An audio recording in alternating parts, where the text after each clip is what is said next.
Contribuição sindical. A contribuição sindical foi uma obrigação para todas as categorias de trabalhadores do Brasil durante muitos anos, independente se os profissionais fossem filiados a um sindicato ou não. Em 2017, com a reforma trabalhista, muitas mudanças aconteceram em relação às regras da contribuição sindical. Um sindicato é uma associação que reúne pessoas de um mesmo segmento econômico ou trabalhista e cumpre um papel social junto aos trabalhadores. Cerca de 20 milhões de trabalhadores são sindicalizados no Brasil e há aproximadamente 11,4 mil entidades sindicais de trabalhadores. Tais entidades defendem, de forma geral, os direitos de um contingente de profissionais no país, negociando junto aos sindicatos patronais ou diretamente com empregadores. As negociações realizadas por tais sindicatos podem variar entre estabelecimento de salários para uma categoria até para ampliação de benefícios de uma classe trabalhadora.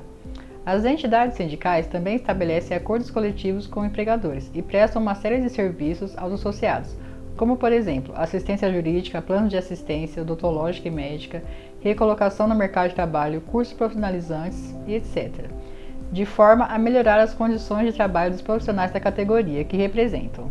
Vale destacar que no Brasil, nenhum profissional precisa se associar a um sindicato caso não queira. No entanto, todo trabalhador pertence a uma categoria profissional que represente seu interesse. É por isso que o trabalhador de uma categoria que não é associado ao sindicato recebe os mesmos benefícios que os outros profissionais associados da mesma classe.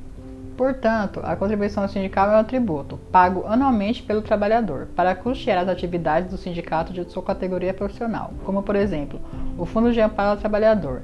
Embora a maior parte recolhida se destine às atividades sindicais, há uma parte do valor que é destinada à conta especial do emprego e salário. A conta especial Emprego e Salário faz parte do Fundo de Amparo ao Trabalhador, administrado pelo Ministério do Trabalho. Este fundo é utilizado para o pagamento de alguns benefícios concedidos aos trabalhadores, como, por exemplo, seguro-desemprego e os abonos salariais, e também para o financiamento de ações voltadas à geração de trabalho, emprego e renda. Parte da arrecadação de tal conta vem das contribuições sindicais pagas anualmente. O valor anual recolhido pela contribuição sindical é o equivalente à remuneração de um dia de trabalho do profissional, que trabalha com carteira assinada. Ou seja, o valor de um dia de salário é descontado pela empresa empregadora diretamente na folha de pagamento do colaborador e é destinado aos sindicatos, federações, instituições e confederações relacionadas à categoria profissional do trabalhador. É importante entender que, como a quantia arrecadada é calculada com base no salário do colaborador, o valor varia de acordo com o salário, mas as horas extras não devem ser incluídas. Esse pagamento é feito em duas etapas diferentes. As empresas fazem desconto do valor da contribuição sindical no mês de março diretamente na folha de pagamento.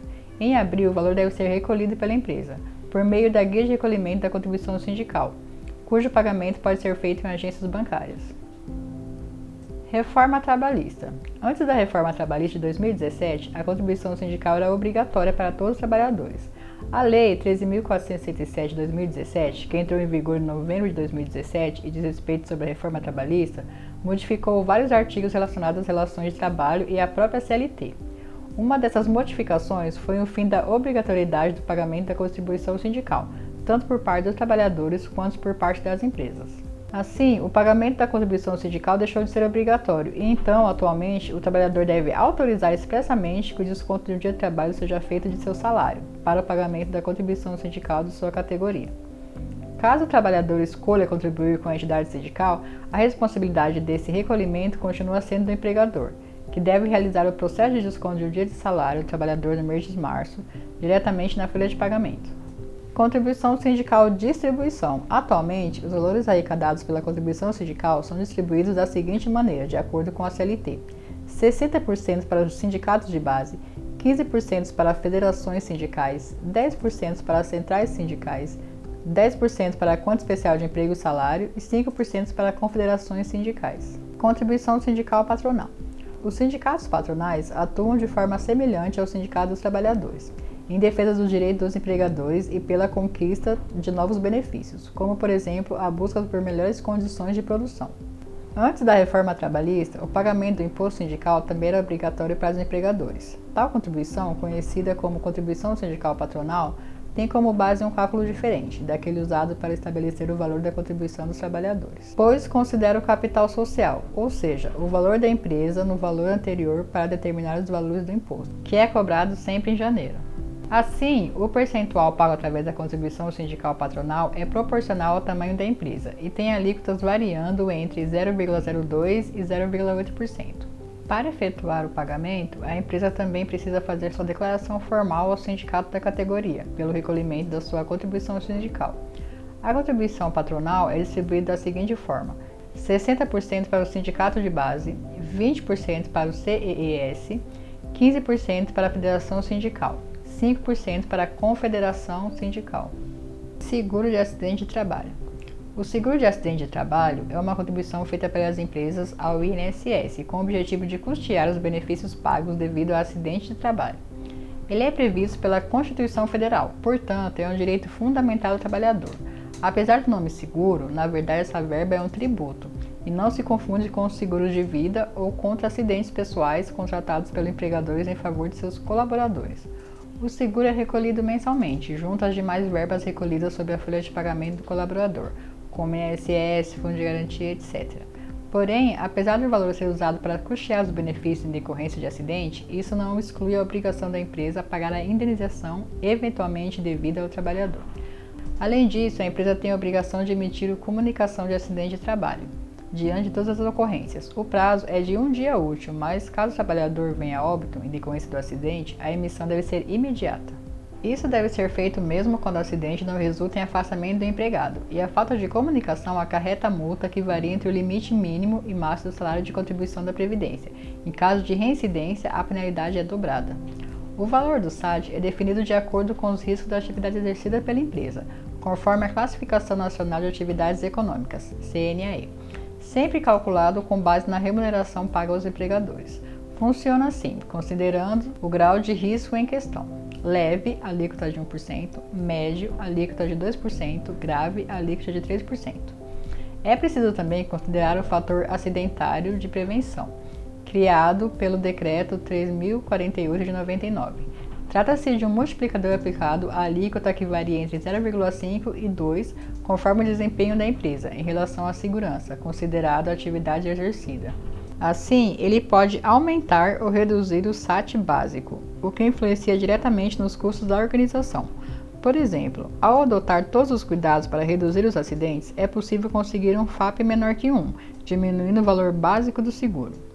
Nas empresas que possuem diversos estabelecimentos, o recolhimento deve observar o grau de risco de cada um individualmente. Quando houver mais de um CNPJ ou risco de atividade preponderante, nos casos em que há um único registro. As verbas recolhidas a título de SAT auxiliam no custeio dos benefícios relacionados aos acidentes de trabalho que acometeram empregados da empresa, incluindo as doenças ocupacionais e os acidentes de trajeto. Exemplos: auxílio doença acidentário, aposentadoria por invalidez, auxílio acidente, habilitação e reabilitação profissional e pessoal, pensão por morte. As categorias que são amparadas pelos benefícios de acidente de trabalho e, consequentemente, pelo SAT são empregados formais, incluindo os domésticos, trabalhador avulso, segurado especial, agricultor familiar, pescador artesanal, etc. Os contribuintes individuais e facultativos têm direito aos benefícios previdenciários, mas eles não são custeados pelo SAT, já que não há recolhimento de verba nesses casos. Prolabore. Prolabore consiste em uma remuneração que o sócio ou gestor recebe pelo trabalho realizado na empresa. Assim, se o sócio não executa nenhuma atividade dentro do negócio, ele não deve receber esse pagamento, e sim somente o que lhe é devido na divisão de lucros. A lei não prevê valor mínimo nem valor máximo para o prolabore. Na visão da lei trabalhista brasileira vigente, o prolabore é algo muito diferente do salário do funcionário. Não existe sobre ele obrigatoriedade no que se refere a 13º salário, férias, fundo de garantia do tempo de serviço e demais benefícios. Assim, todos os conhecidos direitos trabalhistas são facultativos, pactuados por meio de um acordo entre a empresa e o sócio. O prolabore é obrigatório e é válido a contar do mês em que a empresa expede sua primeira nota fiscal. Os sócios devem realizar o pagamento da Previdência Social como contribuinte obrigatório, e caso a quantia não seja lançada, a contabilidade pode ser deliberada pelo órgão fiscalizador responsável e ser condenada a efetuar o pagamento do valor exato do Instituto Nacional do Seguro Social, INSS.